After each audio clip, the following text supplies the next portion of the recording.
Well, I do think that women are very good users of the left brain and right brain. And in board situations, very often you need to have the analytical process, which is the left brain, but at the same time, you have to read what the management are telling you. I think we've all realized that diversity of thought and being able to question things, which women tend to do a little more, brings us to, I think, a better conversation and ultimately a better decision.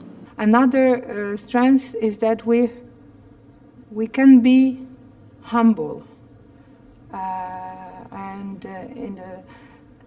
we know that we are not always, we don't have all the expertise. So we listen, we watch, we try and understand before coming up with a decision. I believe that more of us have a higher EQ than some of our male counterparts. So I think reading the dynamics among people at the board table, among the management team in particular, and in the committee meetings, and then translating what you're seeing for the good of all and the betterment of all is, I think, a role that we women are particularly good at. Board members aren't experts in the industry they serve on. What they do is raise questions other people will miss because they're too close to the action every day. My experience is that when you have women on boards, and a lot of women on boards, not one or two, but a majority of the board, it really makes a difference in the discussion and the quality of topics that are brought up. They bring their professional expertise, but they bring all their instincts also. Females do raise questions differently, and they sometimes even do raise different questions. That is one of the examples for me is always there is a certain, I call that M&A bonanza, when everybody gets so excited so that we make a deal. And then it's usually, in my experience, a female raising the question, well, wait a minute.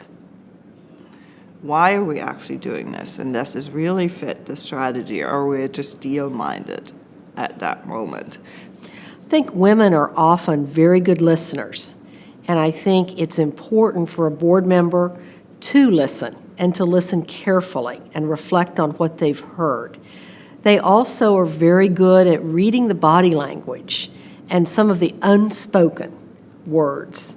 Those are things that I think women naturally bring to the boardroom that can be a distinct advantage. And in a board environment, for an effective board, you need to be cohesive and you need to have dialogue and debate. And I like to say you can disagree, but you shouldn't be disagreeable.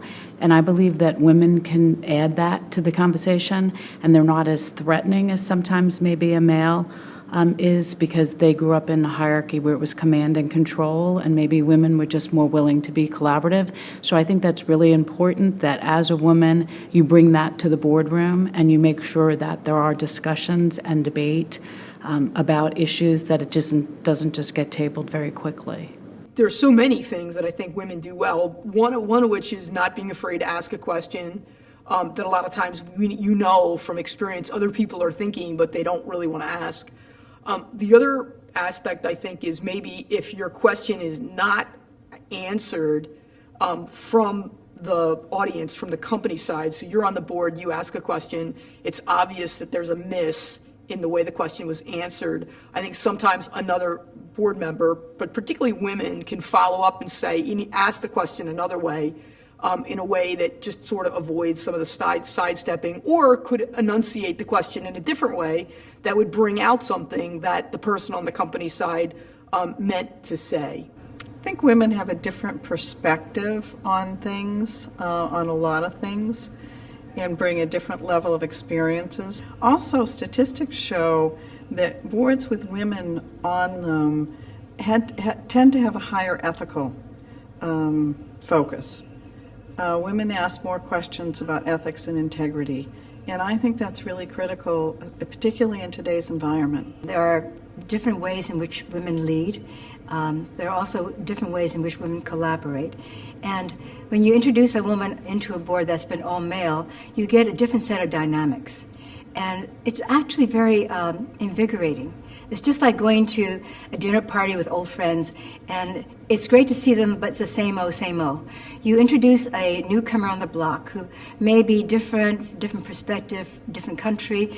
It adds excitement. It creates new ways of thinking and conversation. And I think that is why diversity on a board will make all the members of the board, as well as the collective, better.